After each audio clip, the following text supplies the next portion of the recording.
Hi, thank you for coming to my Reef, What is Reef Safe Sunscreen Zoom class. I will be talking about Beauty Counter, our safety regulations, and then I'll go into that viral post about neurotoxicity and babies. So I hope that everyone gets something out of this today. And let me start the screen share.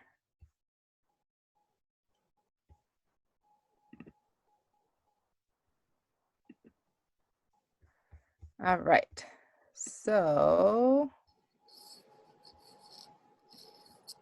first I'm gonna talk about Beauty Counter and our blueprint for clean. So what do we mean by blueprint for clean? So clean can mean anything, right? Clean, natural, organic, these are all terms, but nothing is really federally, organic is somewhat regulated, but for the most part, natural, clean, those are terms that are not federally regulated. So they could literally mean anything, which is why at Beauty Counter, we want you to know what we mean by clean. So unparalleled safety screening, ingredient transparency, Leaping Bunny certified, sustainable packaging, environmental footprinting. These are all things that are of concern to us at Beauty Counter. And I should probably talk about myself a little. My name is Zaida Khan Wallace. I'm a Beauty Counter consultant. So I'm obviously biased when it comes to clean because I joined Beauty Counter for a reason. I believe in this company, and I believe in our clean beauty standards. Now there's... Hey, you're cutting out pretty bad. Really? Oh man. Sorry I'm cutting out, guys. I thought my internet was good. Well, hopefully the recording will be fine because it's just recording to my computer and not to like the cloud or anything. So that's my bias. I joined, like I said, I joined Beauty Counter for a reason. So for unparalleled safety screening, we have our never list. In the EU, the European Union, there are 1,400 ingredients that are banned. Beauty Counter bans 1,800 as of right now. And we also have our 5-step ingredient selection process, which is unparalleled. Each and every ingredient is screened and assessed against 23 safety endpoints like carcinogenity and reproductive or developmental harm. So we want to make sure when we bring a product out to the market that it is truly clean and not questionable in any way, shape, or form. So we also have ingredient transparency. We make sure that all of our mica, which is the sparkly substance in all of the blushes and highlighters, eyeshadows, all those types of things. It's also in computer parts and things like that. But in the case of beauty, it gives a luster to the beauty products. We want to make sure that the mica is coming from factories that do not use child labor and are taking care of the people who are mining the mica because it's a natural mineral. So that goes into the responsibility of sourcing raw materials, no child labor, sustainable palm oil, sustainability in packaging. So yes, we do use plastic packaging, but for the most part, we are trying to move to more glass packaging and less plastic parts. Environmental footprinting, we're making sure that our glass is sourced from Mexico, so it's here in North America. And when it's shipped, it has a lower greenhouse emission than if it was to be made in China and then shipped across the Pacific. So we're trying to address our carbon footprint in that respect. awarded for product performance. We also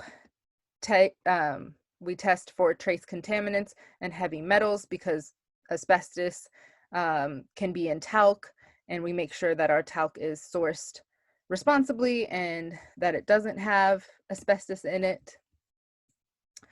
Going beyond regulatory standards, so like I said, the EU has higher or stronger regulations than the US.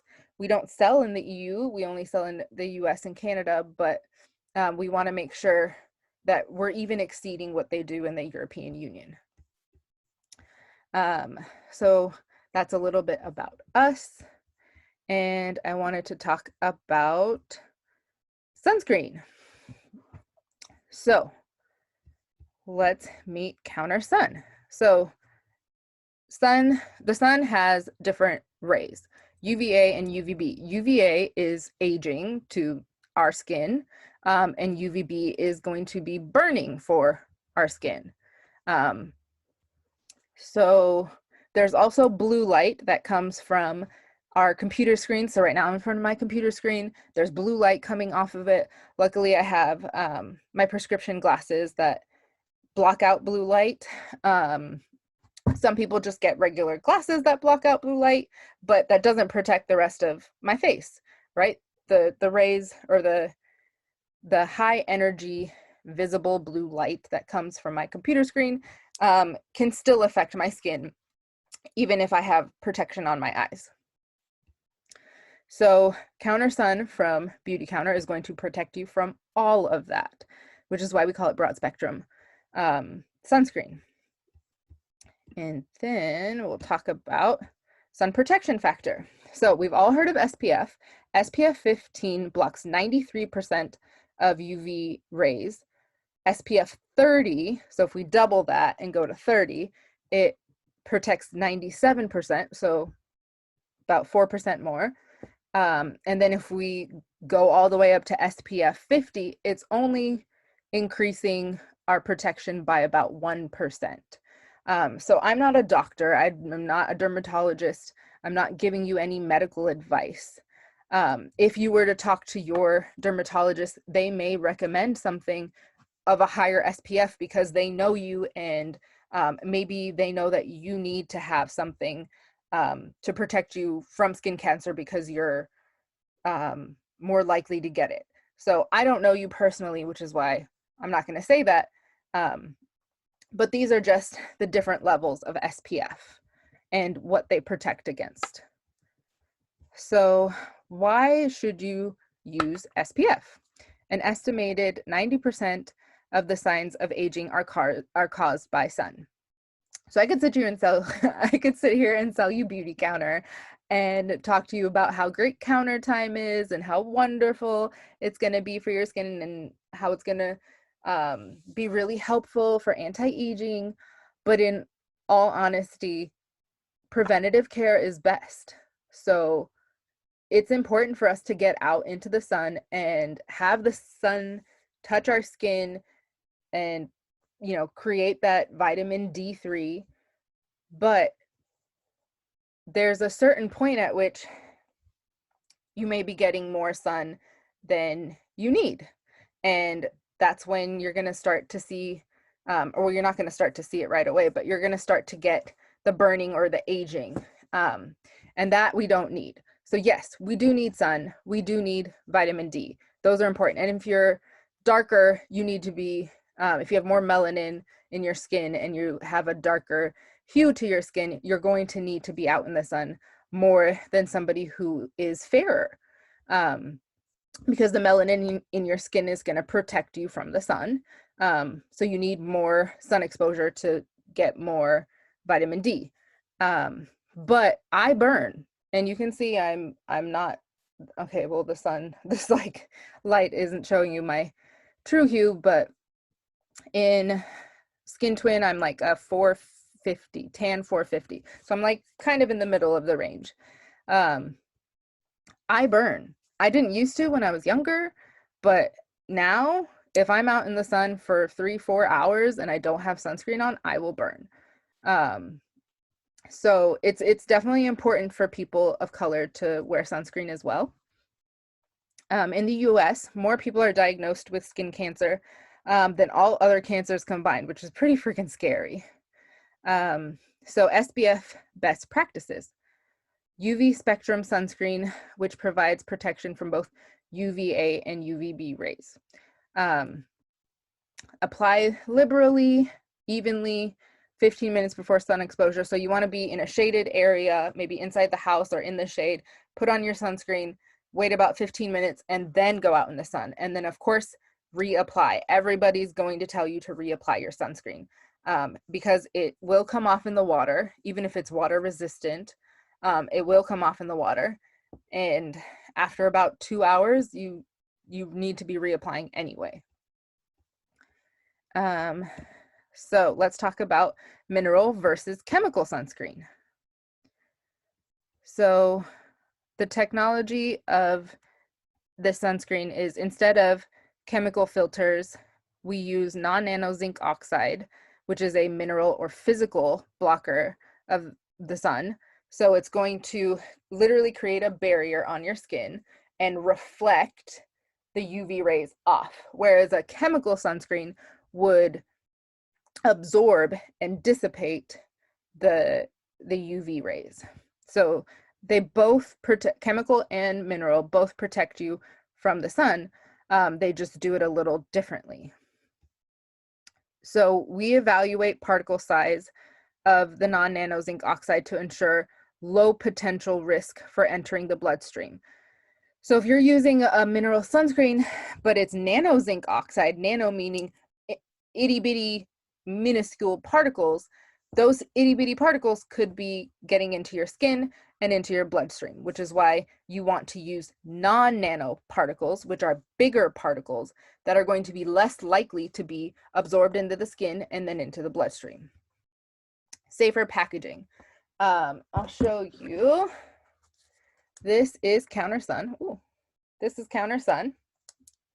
It looks like an aerosol package, but it's not. It has a bag inside, and that is how we are able to propel the product out in a spray form without a chemical propellant. So there's no extra chemicals in there that you would find in conventional sunscreens. It is a bag, and the bag is what creates the pressure to release the product. So non-aerosol, which is wonderful. Responsibility. Our products are free from oxybenzone and octinoxate, ingredients with the potential to contribute to the damage of coral reefs. Sorry. I am an avid scuba diver. I learned how to scuba dive back in 2008, and when I got into those coral reefs in Fiji, it was the most amazing experience of my life. I literally found Nemo. He was this itty bitty little clownfish in a sea anemone, and it blew my mind that I was underwater and I could see Finding Nemo in real life. It was just the most colorful, lively, beautiful experience I've ever had. So that was in 2008. I went back to Fiji in 2017, and it does not look the same. It's really sad, but the coral reefs are truly bleaching. And whether you believe in climate change or what's happening, like, I've seen this with my own eyes. There is something going on that is causing these coral reefs to bleach. Of course, it could be the increase in the temperature of the oceans. It could be in part due to sunscreens that are, not safe for coral. And it could be plastic. Like, there's so many different things that have the potential to be harming coral reefs and our oceans in general. But if this is one thing that we can do to protect not just the reefs, but also protect our water supply from chemicals that don't need to be into it, then I'm all about that. So that was our little introduction to counter sun. Now we can talk about, oh, sorry guys.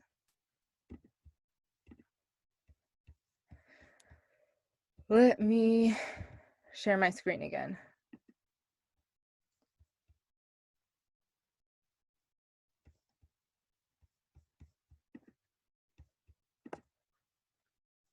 I don't know why this keeps popping up.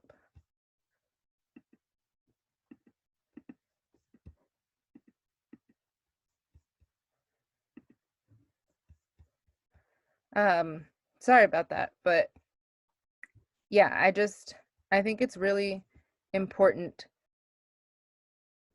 to protect our oceans, because right now they're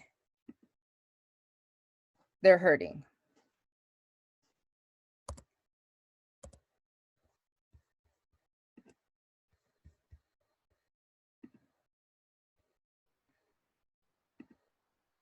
All right, so let me go back in here and share my screen again.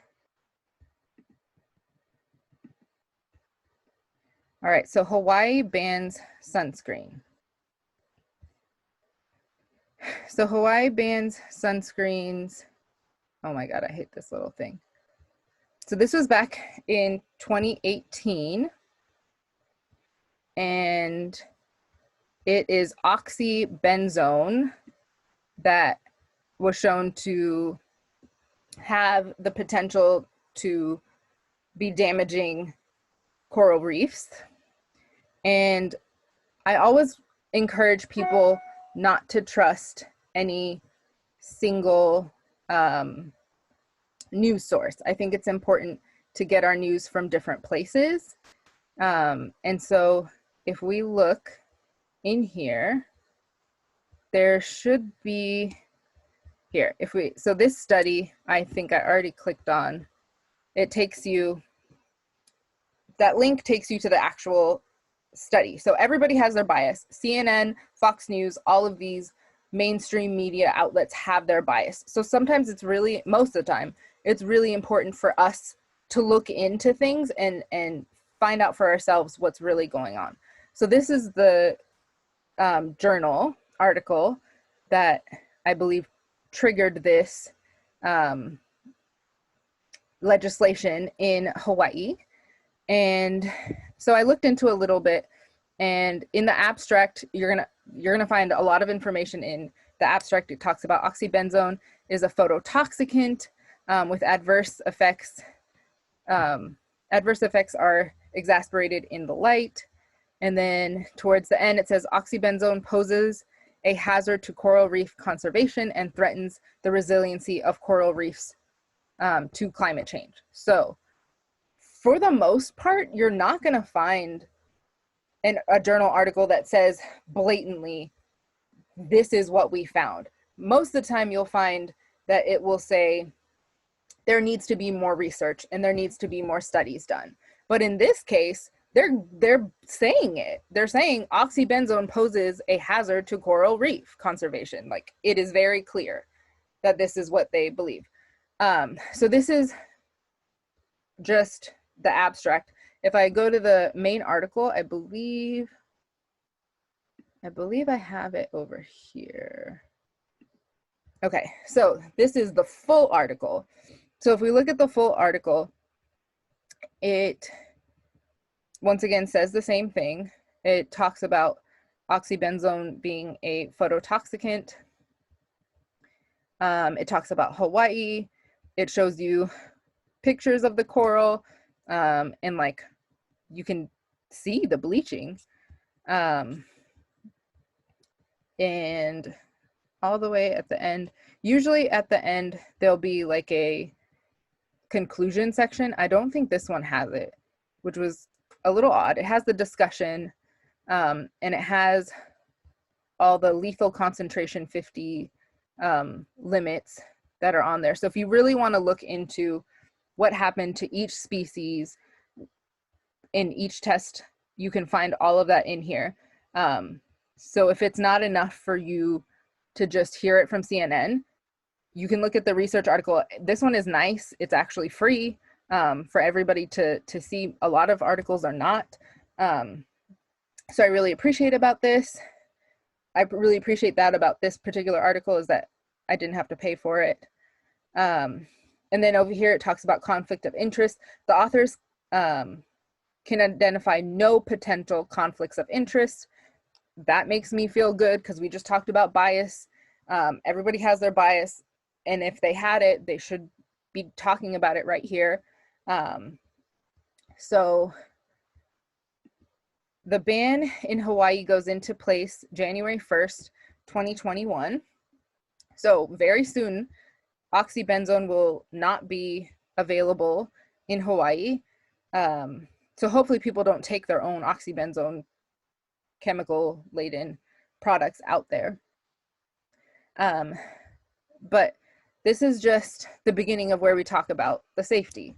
So I will X out of here, and then we'll go into this BuzzFeed article. Mom is going viral after linking her baby's seizures without scientific evidence to ingredients in a popular sunscreen. This sunscreen, I don't believe, has oxybenzone.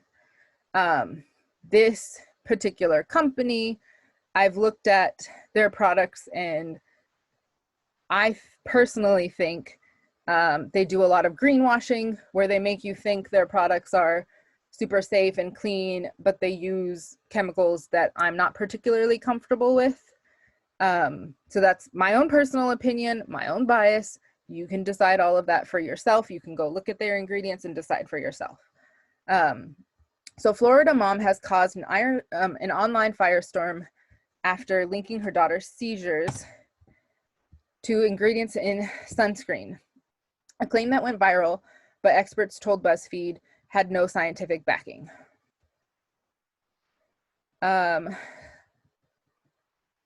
So we take this extremely seriously, as no ingredient in our formulas has been shown to cause seizures. So in order to have shown that ingredients cause seizures, you have to do research, right? You have to go through the process of working with researchers in either a university or maybe the National Institute of Health, something like that. You have to work with them in order to commission research and find out what that ingredient could possibly do. Right now, it seems like the research that we have is on oxybenzone. I haven't found much on these two ingredients right here, the octisalate and the octinoxate. Those are both chemical sunscreens, which are not in beauty counter products because we only use zinc oxide, non-nano zinc oxide. But these two, I don't know how much research has been done on these particular ingredients. So furthermore, the company said it recently stopped using one of the chemicals, octinoxate, in its sunscreen. Okay, so for whatever reason, even though it was safe, Baby Organics said that they stopped using it in their sunscreen. I don't know. But the brand said it made this change due to concerns about the chemical's effect on coral reefs rather than safety for children. Okay, so octinoxate, potentially harmful to coral reefs, so they took it out. But they're still going to use octisalate.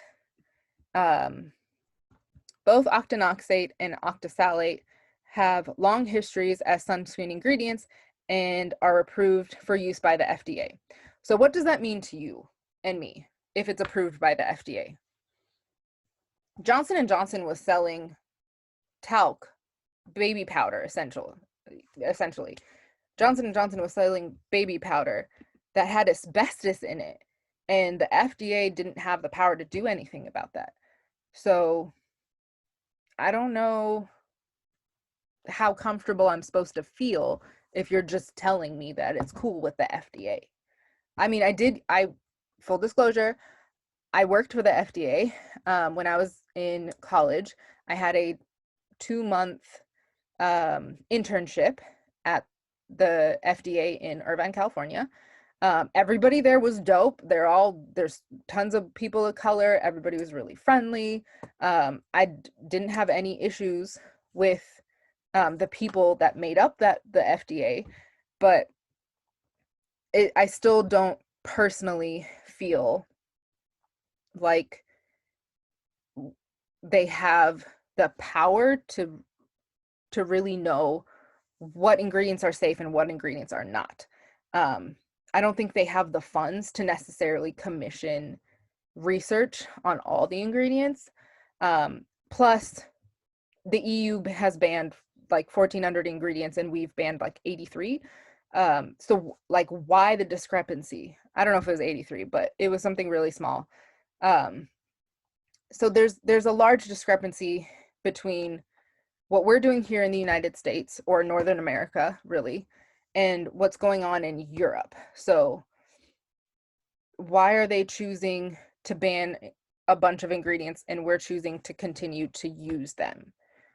If people in Europe think that there's possible carcinogenity or reproductive harm that could come from these ingredients, why don't we here in the US hear that, feel that, see that? Those are just questions for you to ruminate on. Okay, so then it goes into baby organics and them talking about the community and all that type of stuff. And then it shows, for the most part, they use zinc oxide, titanium dioxide, and then octosalate, and this other one over here. So if we scroll further, it shows the post, and this looks like a real mom to me, like just using my own personal intuition. Like, I'm a mom, I see this post. This looks like a mom who is genuinely concerned about her child's safety. She's out there trying to buy baby organics and other products that are safe, and she grabbed something that she now believes harmed her child. Excuse me. So she talks about her daughter having weird episodes that she then later refers to as seizures, or petit mal seizures, also called the absence seizures. And all of that is really scary. So when we were just reading about the coral, it showed that basically the baby coral are much more, the toxicity to baby coral is much higher than it would be to the parent coral. So it's kind of like our bodies, right? Like our bigger adult bodies can handle a little bit more toxicity than, say, a baby. So in this case, I don't know how old her daughter was. Beauty Counter recommends you wait to put sunscreen on your child until they are at least 6 months old. So before my son was 6 months, I just had him out in the sun for less than maybe like 20-30 minutes at a time. I did not put sunscreen on him. You could definitely find rash guards to put on your baby's skin to protect them, shorts, things like that, so that they're not uncovered for prolonged periods of time.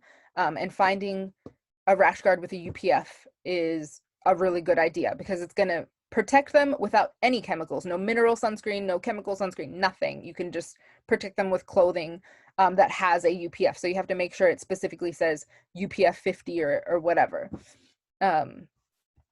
And back to this. So this mom is talking about how she's paying attention to her daughter and she thought she was doing the right thing by buying this particular sunscreen, and now she feels like it's not. And she talks about how that ingredient is used in other sunscreens too, not just this particular brand.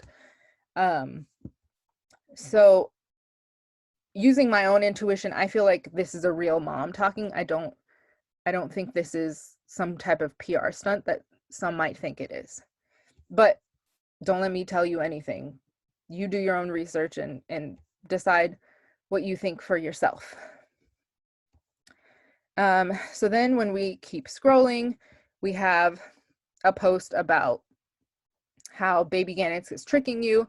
And I personally do feel like it is a brand that does greenwashing, that makes you think that everything is non-toxic, but it's kind of like they dipped their toe into the non-toxic pond, but they haven't fully committed. Because I showed you what Beauty Counter does. To me, that's commitment. Are there ingredients that Beauty Counter uses that maybe other brands don't use, or people like the Organic Bunny don't feel comfortable using? Like, yeah, there are. But Beauty Counter backs everything that they use. If they use something that you might not feel comfortable with, or somebody else might not feel comfortable with, there's research to show why we use things like phenoxyethanol. So because phenoxyethanol is a preservative, and when it's used in a certain concentration, it is safe per the research Beauty Counter has commissioned and other research that has come out. So that is just about the safety, or like the greenwashing. And then there was another link that I had found. Oh, so then you have the food science babe who like talks about everything from GMOs being safe to this post being false. And so if we were to go to her post, I guess I'll just click on it. If we were to go to her post, it shows like this is going viral. This story could be completely made up. Personally, I think it's a real mom. The EWG, oh, there is no evidence that sunscreen could cause the symptoms described. There might not be. I don't know. I don't know why this person's doctor thought that there was toxicity that could have been caused by the sunscreen. But if their healthcare professional is telling them that, then like that's definitely cause for alarm. And at least that brings to our attention that maybe we should be looking into these ingredients because they might not be safe. We've all been guinea pigs using these for the past 20, 30 years. And I guess you could do a longitudinal study on us at this point, but who the hell wants to be anyone's guinea pig? I know I don't, even though we are. The EWG is not a reputable science-based source. Okay, so Beauty Counter consultants always talk about the EWG and how you can use the app and blah, blah, blah. I've used it myself. I've definitely donated to the EWG. And when we look at the EWG, there are board members who run 7th Generation. And I believe there's a board member from Beauty Counter as well. So is it a completely unbiased source? Like, no, it's not. The board members are from 7th Generation, Beauty Counter, and other places. So no, it is not completely unbiased. But then the food science babe goes to talk, I think she's reposting somebody else in her comments, but she's talking about this other organization and how they are scientists, they're real scientists, and they don't think that the EWG is a real thing. So the American Council on Science and Health. So this is what I'm saying, use your intuition, dig deeper, find out what's going on. So when we look here at this website that says the EWG is a crock of shit, this is why real scientists think poorly of you. They have a donate button. They're talking about EWG's scary chemicals, arsenic, asbestos. Oh, we already know asbestos is bad. The FDA says that BPA is safe. But again, like, yeah, the FDA says a lot of stuff is safe. Dioxin. Oh, this is the one that I was like surprised by. So chromium-6, hexavalent chromium skyrocketed to fame because of the thoroughly unscientific movie Erin Brockovich. So that movie talked about the Pacific Gas and Electric Company, PG&E, which gives all of our gas and electric to Northern California. They're pretty much our only option. The Aaron Brockovich movie talked about how their facilities were polluting water in rural areas. And these rural areas, these people were getting cancer. And when they went to court, they won because it was happening. Like, it really happened. These people got sick because PG&E was being irresponsible. San Bruno was lit up on fire because PG&E was being irresponsible. The campfire happened because PG&E was being irresponsible. So why are you, I don't know. So this raised a flag for me. Flame retardants. Like, I went out of my way to buy a car seat that does not have flame retardants because that shit is toxic. It is not healthy for our babies to be breathing in toxic chemicals. I think a lot of times people look at studies and they look at it through this little tunnel vision of, okay, what is this particular chemical and how does that affect people or a baby for this period of time? It's very minute. But sometimes we don't think about the fact that, okay, you're putting sunscreen on your baby. That sunscreen could have chemicals. Your baby is going swimming in a pool full of chlorine, also full of chemicals. You could be next to a friggin' oil refinery breathing in benzene. Like, chemicals on top of chemicals on top of chemicals. Like, and then if you live in that house for a period of 5 years, 10 years, 15 years, that's repeated exposure every summer. You're going and you're putting on sunscreen, you're getting in the pool, you're breathing in the bullshit air. That's repeated exposure, and it's a bunch of different chemicals. So where's, like, it's hard to do research on all of that because real life is exposure to a lot of different things. And so when I see this, the American Council on Science and Health, I think that they are full of it. And I don't necessarily think that the EWG is the most reputable. Like I said, their board members are beauty counter in freaking 7th generation. So that's not exactly unbiased. So where can we go to actually find out what's going on? I don't know. We have to do our own research. We have to, like, literally dig through the internet and use our own intuition to figure out what we truly believe is the truth. And I'm sorry, I'm not your leader. I can't tell you that everything I read and believe is 100% right, because it could not be. So I encourage you all to do your own research, because that's the best way for you to protect yourself and your family. So I'll get out of this. We already talked about that. So we'll go back to that BuzzFeed post. Did I skip it? Oh, okay. So back to the BuzzFeed post. Oh, and we're doing good on time. We're almost done.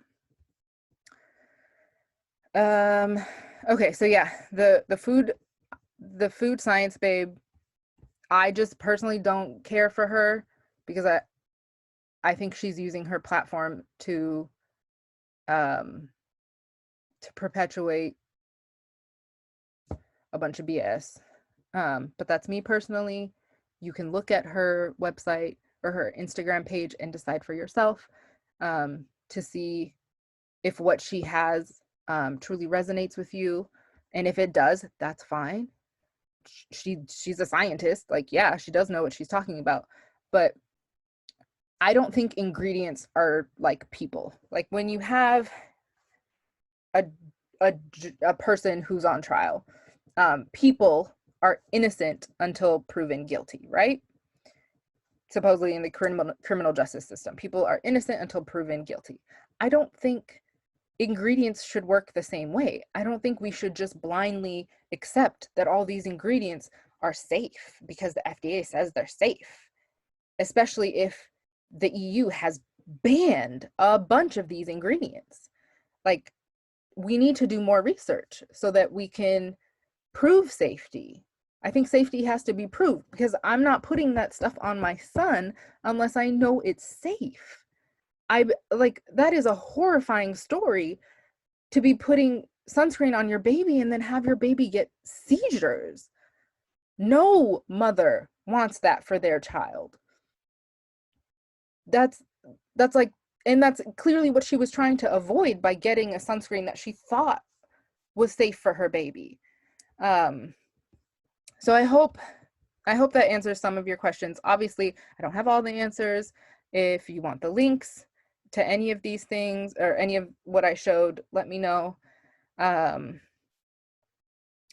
Beauty Counter is offering some really great deals right now. So up here, you get 20% off your first order. So if you wanted to try the sunscreen, we have this tinted one that I like to use. There's another version that's like more clear, and then you don't have to worry about possible staining. There's also a liquid cream lotion type version if you're more comfortable with that. And there's this face lotion that I absolutely love. So this is my favorite. It does not leave a white cast. I use one pump, put it all over my face. No white cast, not greasy. My favorite freaking face sunscreen ever. SPF 25. Let me know if you want to get it. And oh, I wanted to show you guys one more quick thing before we go. So if you become a member right now, you can get free shipping. Typically free shipping is for $100 or more, but right now you can get free shipping if you spend $50 or more. You get 10% back in product credit, which saves you some money for sure. And you get a free welcome gift, and that's all for $29. So you get this welcome gift, which has the overnight resurfacing peel, which everyone loves. It does not make your skin peel. You put it on at night, you leave it on the whole night, wash it off the next morning, and you will see your skin is glowing the next morning because it helps with cell turnover. And it doesn't have those really harsh acids that are going to make your skin full on peel. And then this other little guy is the Counter Plus charcoal mask. So that's great for clogged pores, acne, that kind of a thing. So you get to try both of those products for the $29 essentially. So you pay the $29, you get this, which is worth, I think $43. Plus you get free shipping on $50 or more purchase. And you get 10% back in product credit that you can use on your next order. So my Band of Beauty members love being Band of Beauty members. And now is a great time to join. So if you guys have any questions for me, you can always DM me, email me, text me, whatever. I really appreciate you being here today, and I hope you all have a great night. All right. So now I'm going to end